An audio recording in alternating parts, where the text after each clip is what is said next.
When I woke up and I realized I'm paralyzed, the first thing that came to my mind, I won't be able to dance again.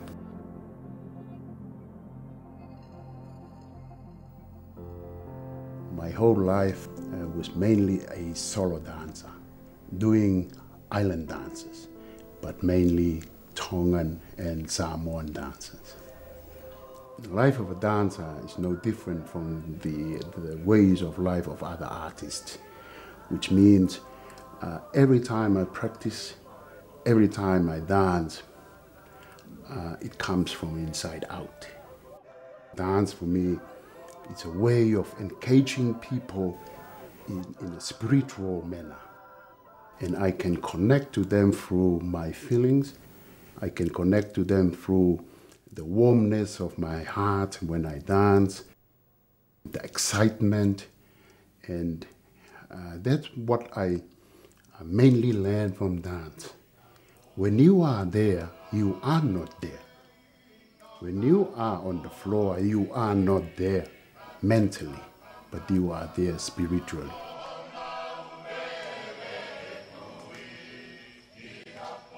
Yeah, my aspirations in the 90s are to be the best island dancer in the world. I went overseas to London and from there to the States. So I experienced that with that goal, I want to be a best dancer.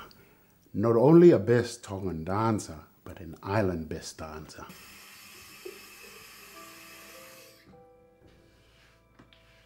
During the peak of my dance life, I fell sick and was taken to the Canberra Hospital in '97 from bleeding, causing blood clot in my spine, and the doctors, they had to operate.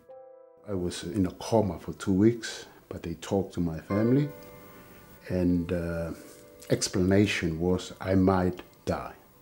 And if I'm going to be alive, I will be on wheelchair. I was in the hospital for 9 months, trying to recover a lot of complications in my case. And I was very fortunate to be alive again. I slowly began to realize that I will be able to dance again. So then I said to myself one night, I'm no longer Siua, the standing dancer. From now on, I will be Siua, the wheelchair dancer.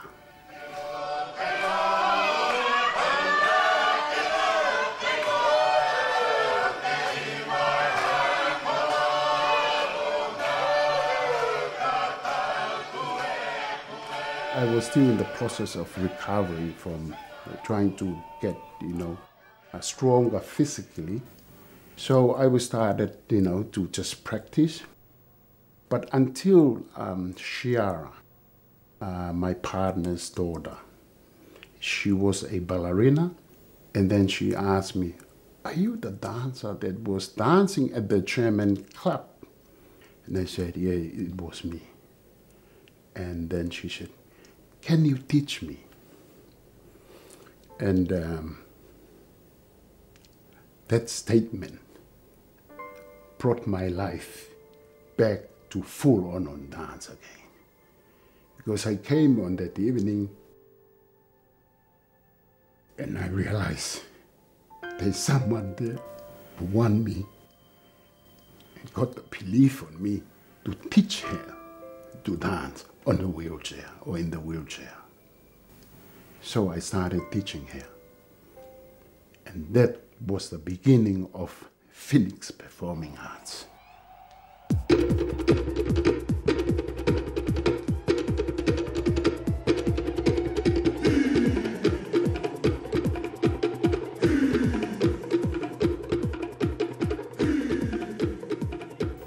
This movement here is, one of the hands movement.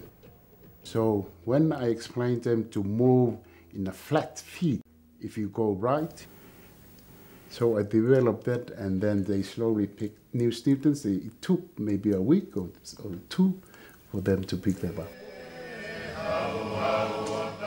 I learned from being a dancer that it's like a divine way of life in its spiritual. So every time I dance, my emotions, my feeling of happiness, of excitement, of warmness always come first. So, but most importantly with my dance life, I live in it.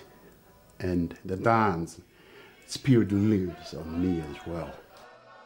The new Phoenix was more beautiful than the former Phoenix. And I look at myself and I said, I'm more beautiful now than before. Wheelchair.